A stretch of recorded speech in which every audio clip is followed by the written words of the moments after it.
Hi everybody, welcome to What's Love Got to Do with It. Oh my god, I've got the zest of life in me. I'm just about to record an episode with someone that I love very much. She is my sister from RuPaul's Drag Race UK versus the World Season 2, and her name is Jonbers Blonde. She's a little Irish lady that I love very much, and we formed quite the bond on the show. We shared a station while we were getting ready, and when we were on our UK versus the World Season 2 tour, we did become quite close as we were the last two up on the bus all the time. Why? Because I think the both of us share that mentality that life's for the living, and we didn't want to waste an hour of time together. So be that for better or worse for our sleep, who knows? But we survived and we made it. We had a great time. We've formed a beautiful friendship, and I'm very excited to share Jonbers with you.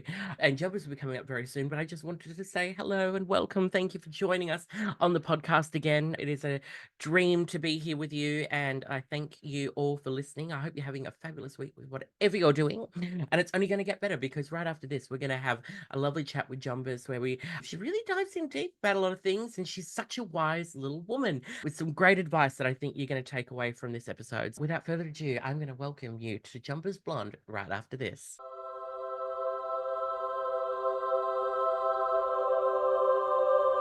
Hi everybody, welcome back to What's Lost Got to Do with It. Today I'm joined by my UK vs. the World Season 2 sister, Jonbers Blonde!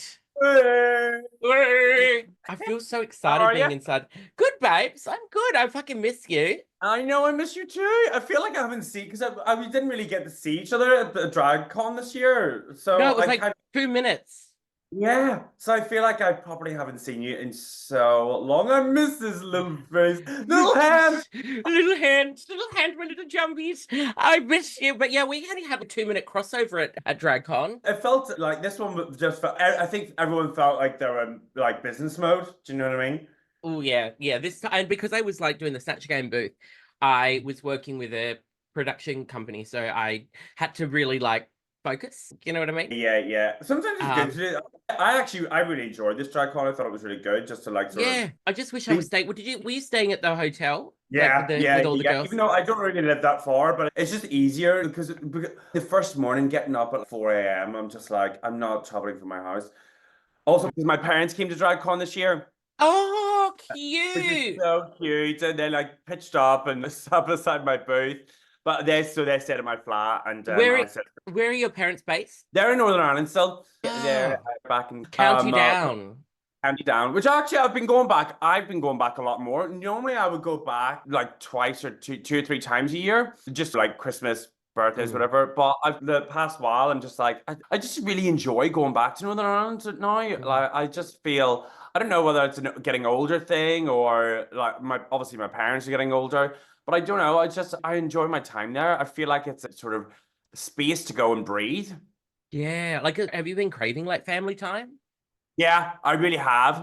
I think because I've slowed down quite a lot. Like it's the drag game, the drag game, the biz much slower than it has been in the past few years. I think that's just the way that drag has been. It comes in turntables, and it's actually been really nice because for so many years I missed so many events, birthdays, weddings, things like that, funerals. Honestly, for so many years. So it's nice for the past 6 months just to reconnect and go back to my roots. Roots, yeah. That's the thing. We always sacrifice everything for us. Yeah. We'd like when people are having like public holidays or big events, we're generally there working. We're working always. So it's like you never really get a chance. And I've done the same. We sacrifice all those moments. And then it gets to that point where you're like, oh shit, I'm going to be like missing out on things. I'm not connected anymore. 100. I felt really at the end of last year. I felt very disconnected from myself. I've been going to therapy and stuff, and they said to me, "You've been at 100 miles an hour for the past 3 years." And my drag is an extension of me. I'm not character based, and so you do lose a little bit of touch with yourself because and especially being on Drag Race and being on television, people that come into your life or people that have been in your life, it's a little hard to find that balance sometimes of real life and drag life. And Yeah, it's interesting as well because when we get invited to like events or PR things or whatever, like other influencers or other talent, they go as themselves, whereas right. we're expected to show up in drag and in glam. They want the hair content, they want the Jonbers Blonde. And they don't want to pay for it, and they don't want to pay for a car, or Yeah. they don't want to pay. Oh, but they forget that underneath it, we're still just people. Like, and it's not just fun and games for us. This is our like livelihood.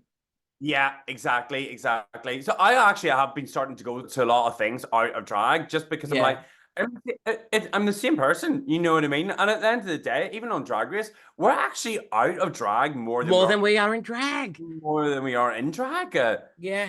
So really, they get to see the true us and what our personalities and stuff. Some of us. Name them. Name them. Name Name 'em. them. I had a little Mayhem Miller joystick. Joystick? What do they call it? Like a little. She gave them to us. What are they called? Yeah, what are they? What is that? Incense. Incense. Incense. Yeah, I brought my incense. So Mayhem gave us incense at DragCon, and I put mine in my bag, and I got home. All of it crumbled, dust. It got dusted while I was traveling around. Like dust I fly. Yeah, and my bag smelled great though. Loving my bag. Thank you, Mayhem. I'm still enjoying the incense, darling. Are you quite spiritual? Do you like incense and do you do meditation? I am more spiritual than I have been. I believe in like spirit guides, and I talk to my spirit guides, and that side of my religion and my spirituality. Do I meditate? Yeah, I think inadvertently I do. I sit in silence and I just think and ponder and that's meditation. You know? 100%. I think, especially with our line of work, you think that it has to be that we're talking all that. We talk a lot. Like our job is talk. Yeah. So to sit in that silence sometimes at the start, it's quite refreshing. It's quite refreshing. I love it. You're opening up doors to think about things you maybe wouldn't have thought about before. I'm speaking for myself. Oh no, I agree. I think it's especially because you sometimes get so caught up in the rush of life. Yeah. And especially when you get into like circumstances that like you need to like deal with conflict or you need to sort out a gig or whatever, and sometimes it feels like a burden, but then when you actually sit on it, you go, oh, there's actually a different avenue that I can take rather than that straightforward one. 100%. And even with social media and everything, you're always like not only looking at your own life, you're looking at everybody else's. Yeah, I hate it. Oh my goodness. That's why I haven't been online a lot in the past 6 months, is because I stepped away from it because I kind of want to, some things have to be private, and sometimes going and enjoying your life, which I haven't really had I would say in the past 10 years. It's been a race of like literally of building your following so you can get the gigs. And I'm just like, for a while I just thought I just need to take a little bit of me time just to reconvene and be like, where am I at? What do I want from life? What do I want to do for me? Because we've been lucky we had a great run. We've had a great run and we've done a lot of things. I've been very lucky in my life of dreams that I've had that have come true. And I'm still in my 30s. Still in my 30s. God, just can't get rid of her out of her 30s. Bits of me are in my teens. But you started did you start drag out of working in the fashion industry? Is that how you got your way in, or did you start drag first? No, I started drag first. I started drag because when I was about 17, I was living in Belfast and I was working at the Tuning Guy. And what did you call me? That's a man. Tony and Guy. So, do you know what Tony and Guy is? It's the hairdressers. Oh, that's what you said. I thought you said Toucan Guy, and I was like, who the fuck is Toucan Guy? Tony and Guy. Okay. I'm on board. Tony and Guy. Okay. Yeah, the hairdressers. Yep. Okay, I'm with you. I was working with Tony and Guy. I was like 17 because I'd always worked in a hairdressing salon in my hometown, like on a Saturday. And my pay was about £450 per month. That's nothing. Babe, I don't know how I survived. I really don't know how I survived. Oh, I was living out of the family home and I had been for about a year. I'd been hanging around the gay scene for a really long. I'd started going out when I was like 14, 15. I remember the drag show in Belfast was like a piece of theatre. It was huge down the streets. It was called the Sunday, there was one called the Sunday Bingo Show, and there was another, I can't remember what the other one was called, but they were all bingo shows, but this place was rammed. It was like a theatre. And then the drag before Trudy Scrumptious and Titty Von Tramp, Tina Likes Tantrum, Lady Portia de Monte, all the like Belfast icon legends. And I just remember sitting there watching and being like, this is what I want to do. It felt the closest thing to being a pop star. Like that you could get to in growing up in Belfast back then, it was because even though we're part of the UK, it felt like you were the furthest part away in the world. We were always Northern Ireland felt very forgotten about, apart from all the conflict and the troubles. yeah. So yeah, so so there was a competition to be a part of the show, and I won it. The only competition I had won. Bitch, I've only won two. I'm always a fucking runner-up. Oh, that was a bell tap. At least you're a runner-up now. Yeah, I know. I remember I performed Lindsay Lohan's Confessions of a Broken Heart. These are the confessions of a broken heart. Oh my God, I love that. How does it start? Is it talk about her dad? Father, Father, daughter, father. That's a good album. It is a good album. I was listening to Rumors the other day. Lindsay Lohan Rumors. That has aged very well. Oh, very well. Yeah. Well, Do you know what? All that music of the early 2000s, I feel they release it today, Bob. Yeah, they're soundtracks of our lives. We were really lucky. Yeah, we did. We had great music. We had great music. Anyway, they were our MySpace statuses and our Facebook statuses. The lyrics. I had Bebo. We had Bebo. We didn't have, And do you know what was really annoying? All of my like teens and all of that time period. All of that time period is gone. I can't get any of it. And Probably for the best. I'm glad there is some. There's some very suspicious pictures there. So what did you win from this comp? What did you get? So I won £1,000 and I won a weekly gig, which earned me, I think it was £150 I got paid per week. On top of your Tony and Guy. On top of my Tony and Guy, and that was working one night a week. And like, just for all you promoters out there, this was 17 years ago I was getting paid. Spill the tea. No more of this £150 for these girlies. Drag costs money, honey. So I was able to live. I was able to eat. Fuck, it's so exciting. I love that. And then how did you get, I remember on the tour bus we were talking and you were telling me about working in fashion and stuff. How did you get into the fashion world? So when I moved to London, I was working. I was working in Harvey Nichols, and it became very monotonous. And I have really worked in Harvey Nichols. Then I worked for Balenciaga for about 3 or 4 years, and I'd done the buy-in for the men's section, and that was. I got to go to Paris. Got to go to the show. Then this is really I thought I'd done something. I was like, what have I done? I had started doing drag in London, and I was still working at Balenciaga at the time. And there was a Roberto Cavalli party. Like, they've done this big party. Battersea Power Station was still like at its old state. And so there was this really big do. And I left work to go to this Roberto Cavalli party in drag. And I had a lovely time, was great, got my photographs taken. And then I go into work the next day, and they were like, the manager wants to see you. But like the head manager. So I go and she pulls a picture out and I'm in drag and I'm holding a glass of champagne. And she was like, is this a picture of you? And I was like, yeah. And she was like, you were out drunk last night in drag. She was like, you left work to go into be in drag and be drunk. And funny story. And I was like, actually, that's just a picture of me holding a glass of champagne.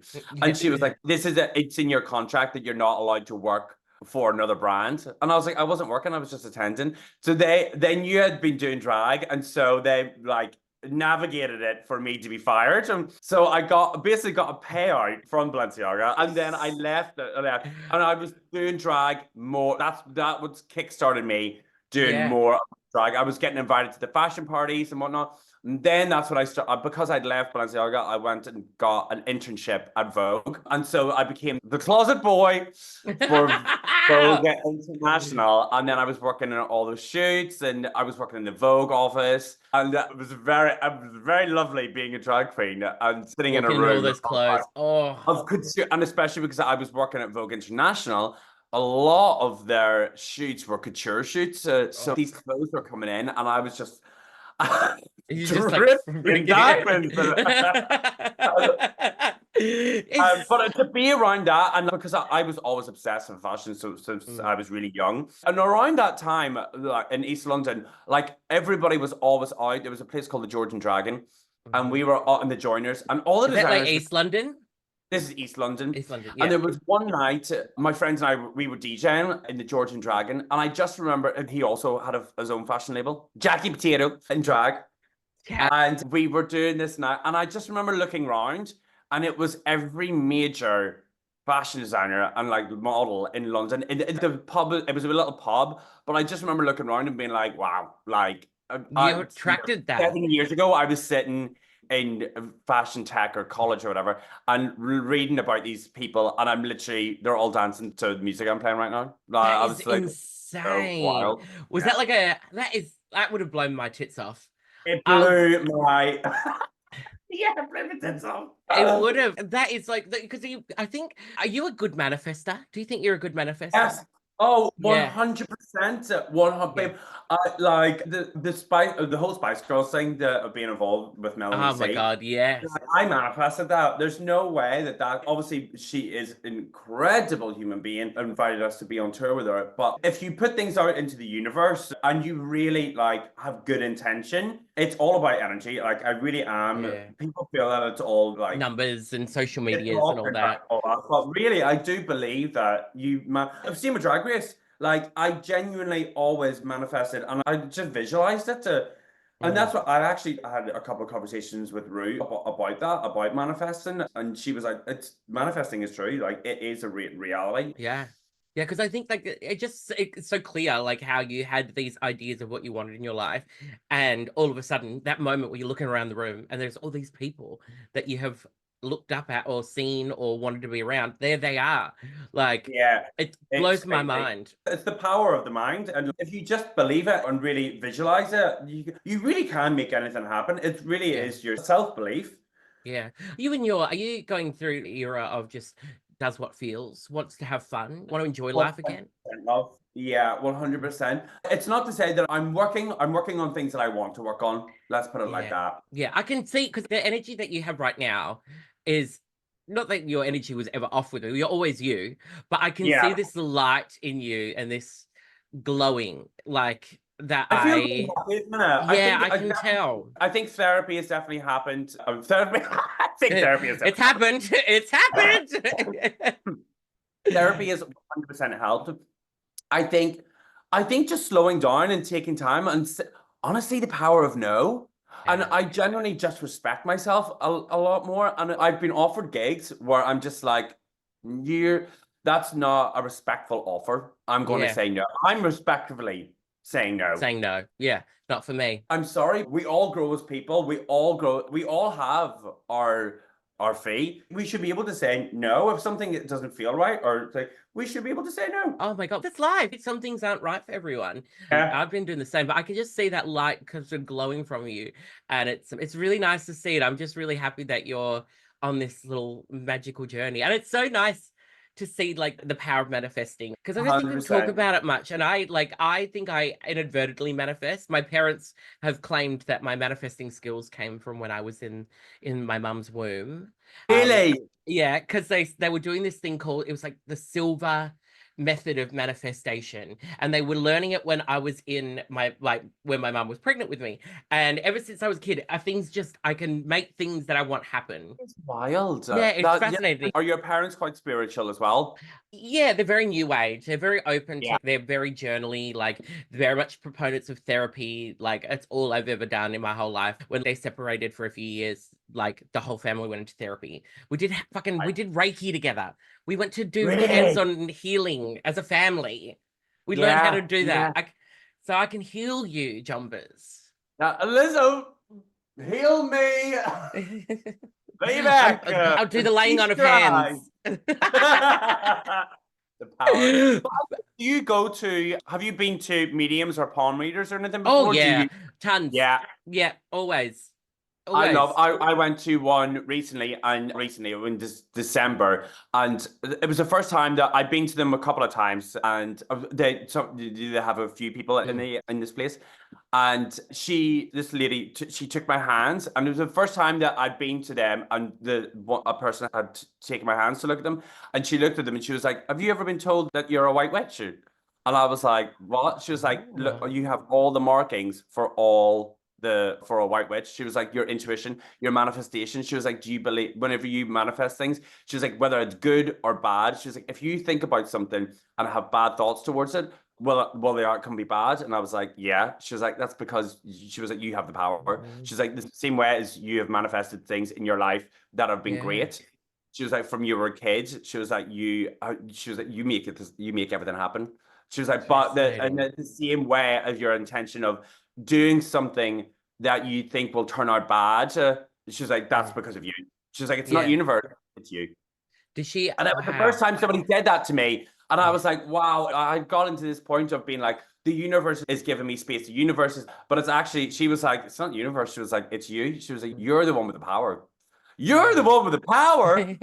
Power of hoodoo. Voodoo. Did after that's like amazing. Did after she said that you're a white witch, did she proceed to tie you to a stake and burn you alive? I wish. That's what happens in England, isn't it? I want to be a bit more tan. How about Chris? I just want a little light coat. That is fucking fabulous. I live for that. I think we're both white witches. Maybe that's why we get along so well. Because we're just two little witchy women. Because did you feel when because we didn't know each other at all when we done verses, but I don't know. I just felt when I walked down that runway and I seen you, I was happy. I was just like, I'm gonna go, because I'd watched your season obviously, and I was like, I knew I would get on with you from watching you on your season. Yeah. But then when I felt you in the room, this is the BC. And you felt mine. I was like that because that's what I remember. I instantly was just like, let's put our stations together. We had the best time. We were station sisters, and it was just like, you're easy. I felt like I'd known you for years. And to be honest, I felt exactly the same. Just relaxed, comfortable. It was just a breeze and so much fun and I think that was even more cemented as well when we did the tour. Like, you and I would both be the last two up. Oh, we weren't. We having deep and meaningfuls. But I think it's the openness that you have. You don't holds barred. And I think I share the same thing. It'd be that a good thing or a bad thing at some points. Sometimes you say the wrong thing, but I think it's the openness that bonds people. I think exactly what you say in there. And when there's no harm in the intention, you know what I mean? There can be intent to harm and no harm in intention. Yeah. And it's just easy. Do you think did you learn that as a kid? Have you always been that sort of open book, or what were you like as a kid? No, as a kid, I was very quiet. I was extremely shy, but I was an extrovert in an introvert's body. I would perform in my bedroom. What I would do is I would put a chair underneath the handle so that nobody couldn't get in instantly, and then I would put Britney Spears on, and in my head I was Britney Spears. I used to do that for Wicked. I used to do Wicked. Really? Oh my god! Yeah, I had a broom and a $2 witch's hat. Amazing! Amazing. That's so fascinating. Like a kid, did you do when you were dressed for Halloween? Would you go in drag? Would you do drag? Oh, we never had Halloween. Like, Halloween isn't a thing in Australia. It's only been like the last few years that it's become a thing. Yeah, but we dress up. We'd always play. Like, I was always dressing up. I like playing dress ups, but as I got older, like the theatrics and like my brother and sister would like to put on shows, I would sit back and watch. I was too shy. I was scared to be embarrassed. Then I started doing music, and then I think it was just because I knew I was different and I had to just come to terms with myself. You know what I mean? And then the second that I came out at 17, I was a fucking rager. You couldn't put me back in the box. I was like, liberated myself. Yeah. There was a couple of people in my life when I was a teenager that kind of suppressed, like they were all very extroverts. And now I look back on it and it was a form of bullying because I don't like a mixture of bullying and protectivism, but like protectivism. Don't know if that's a word. But, It is now. but there were so many I couldn't go on a date without. I remember this one incident of being out on a date once and like getting a text message and being like, "Why are you out on a date with him?" And I was like, "How do you know where I am? Why do you even care?" You know Are what I these mean? friends or family? I'm family. And I remember when I was leaving for London, he turned around and he said to me, "You'll be back in 2 weeks."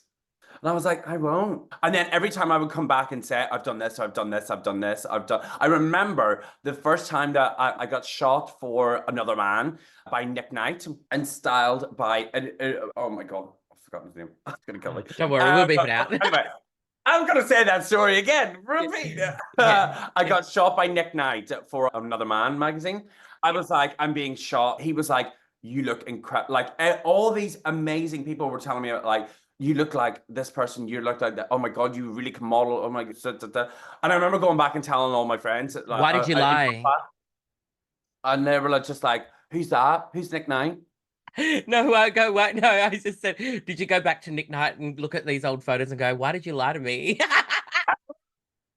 Yeah, exactly. Yeah. You can take a look back and look at my old face. No, but it's like, it's crazy that those are those pinnacle moments that you go, fuck yeah, I did that. I fucking did that. There was no, like, people in my life then, it was a bit put down, you know what I mean? You'd have to be put down for any success or anything you wanted to do. If you had a dream or whatever, you suppressed. And then when I moved to London and found people that were celebratory of you and being like, any dream is possible, bigger dream or better. And the people really celebrated you. And that was the time that I really started to shine then and really come out of myself. Because I wasn't afraid, and I wasn't afraid to be actually the little boy that was dancing in his room was able to be himself and actually come out and do those things instead of locking the door, literally. Yeah, that's interesting because obviously the podcast, what's loss got to do with it? That is, I feel like that's a loss that we haven't really explored. That loss of chains that you get placed under from growing up in one place, and the restrictions, the loosening of restrictions that you put on yourself as a person, and you put those restrictions on generally because of how other people perceive you and what other people's ideas are for you. And you broke free of that. Honestly, I do go in and out of spells, but I have to say, because you're always, I think it is a social media thing as well, because you're always afraid of, I'm afraid of failure, 100% afraid of failure, and I'm afraid of putting things up. And it is a social media thing of being like, you put things up and it doesn't get any traction, so you're a failure. You know what I mean? Yeah. And it's kind of, and so I stopped it for a bit because I was just like, I want to forget about that. I want to do things that I enjoy and that I don't need to I don't feel like I need to share what I get up and have for breakfast at the minute. No. That is, and I'm not putting anybody that does. You do what you enjoy. You do you, love it, and you do you, like 100%. Yeah. Maybe I'm just in a point in my life that I'm just like, I don't want that right now. Yeah. But the reality is, I'm happy with that loss. I'm happy with that loss. Yeah, I think that's I think it's fabulous, guys. I'm feeling the same thing. I go now, I put my things up that I need to do. But then I'm like, at some point, I'm like, I love the connectivity that social media brings. And I love that it means that we can share our art and the things. There's great things about it. The thing that really just irks me is the fact that we are now, like, you know what, you watch those Black Mirror episodes where they go up and they like something. They click on the button on someone's chest and go, the fact that we value those numbers so much rather than the integrity of a person and the work ethic and all the other facets of a human being. You look at the numbers and you see some of these bastards that like have millions of followers, hundreds of thousands or whatever, and they're just not nice people. No, and they're not like the personality that you see on camera is not the personality that you meet. There's no when you meet them or whatever. Oh, and also you can have a nice conversation with them, but there has been occasions where I've met people where it's just ingenuine. And it's just a 2-minute conversation, and it feels like it doesn't feel like a conversation. It feels like a transaction. Yeah, and then it always leads up to a photo or something, so that it has to be posted that you were together.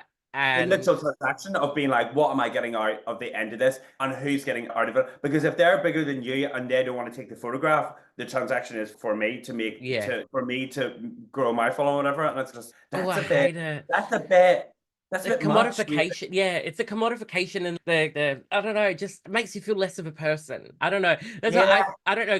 Before you did Drag Race, did you like host for American girls that came over and work with the other Drag Race girls? Yeah, so I worked with Jodie a lot at room service, and she would always have. Actually, our flat ended up being my flat that I had ended up being the point of contact for. I was after the club, but whenever we would host the American Girl, that all I'd really. Like one of us would, me or my other flatmate, would always be, if we were one of us was in bed, you would be a knock at the door at 4 a.m. being like, "Detox is here," or Oh, the you party's know, on. come on, you need to She get up, did. you need to get up, you need to have, we Yeah. need to host Yeah, that it. Detox is a fucking superstar, though. I have to say, Oh, listen, what a bitch! She is such a legend. she is such a mega legend, and honest, one of the genuine people. It Yeah, doesn't feel you have a yeah. beautiful conversation with her. There's no pretense.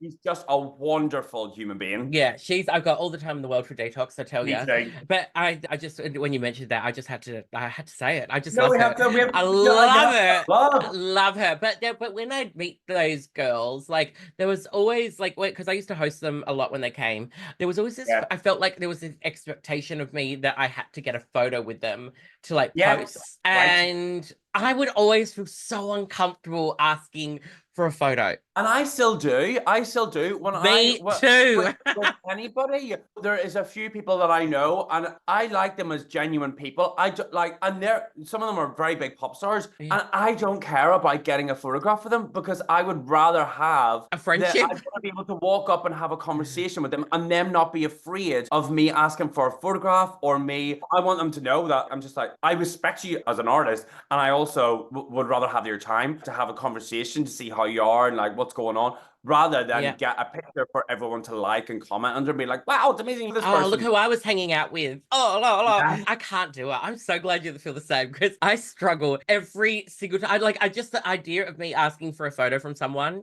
makes me want to die inside. There's a time and a place. I feel like there's a time and a place. Yeah, there I feel is, like of there's a course. time and a for that situation, or if you're going to perform with them, or if you're going to, I think that is fine. If it's a Yeah. work sort of thing, I think maybe it just comes out to the fact that I think we do value that time with someone.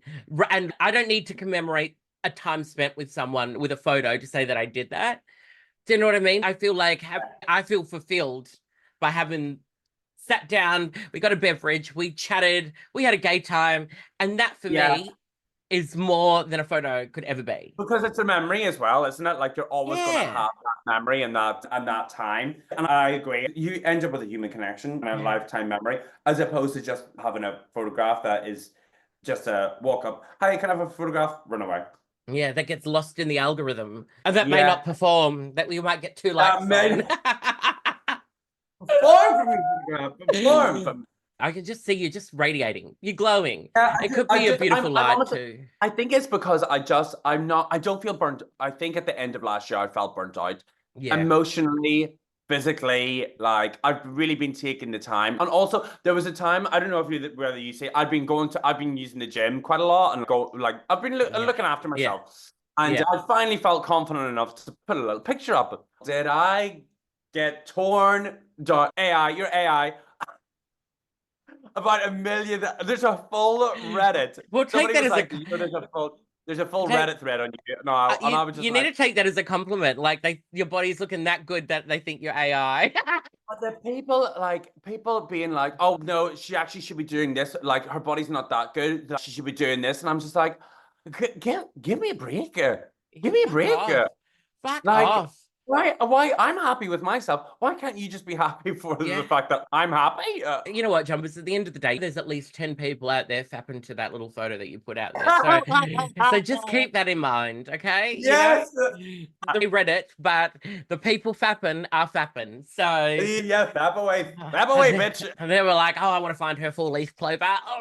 You know what I mean? Oh, Jonbers. But we're coming to the end of our time together, which is sad. But I want to ask, I've been asking everyone, because you were touching a few different things that I think you've lost of the chains of the craziness of family and all that drama, from the things that you've lost, what is Mm. something that you've found? And do you have any advice for people that are going through times that may be a little bit challenging?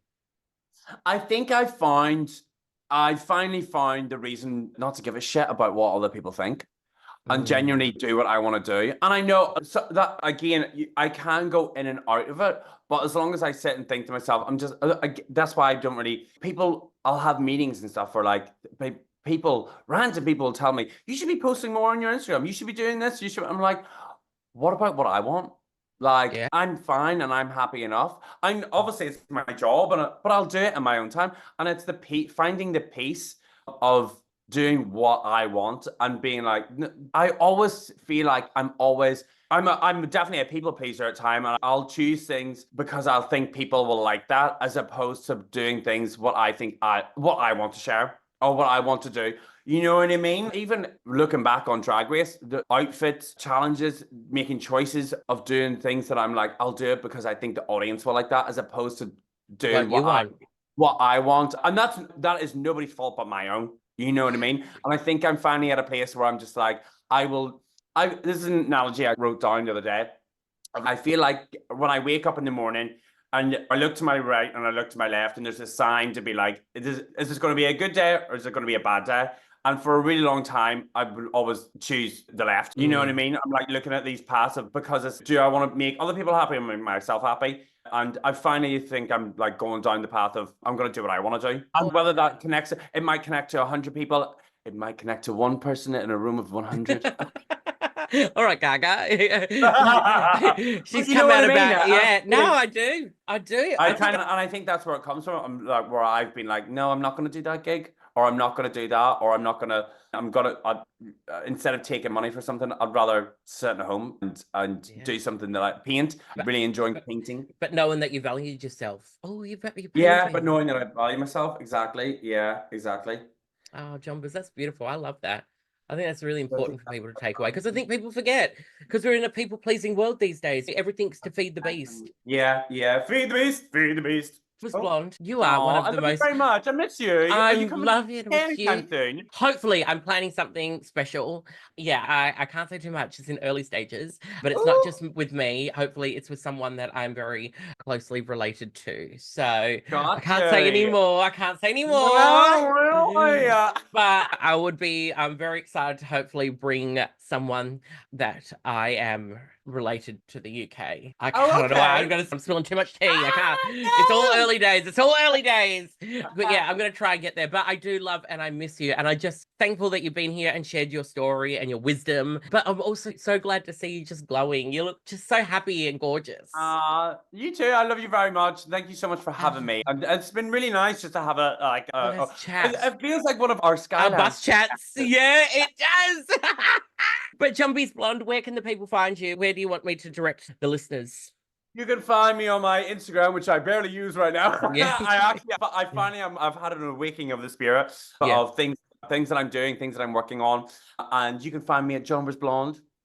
Beautiful. Jonbers Blonde on Instagram. On Spotify, you can find me on Spotify. Listen to our music. Love it. All that jazz. Yeah. Send me a hate mail. Yeah. No, send her paintings. What nudes? I want nudes. Oh yes, send nudes. And if you have been fapping to Jonbers Blonde's thirst traps, please let us know, because I think that is just really important for community awareness. Oh,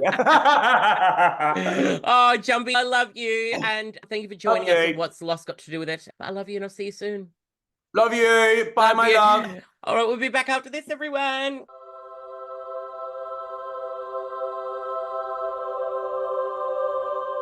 Welcome back, everybody. Oh my God, Jonbers Blonde, what an absolutely sensational diva.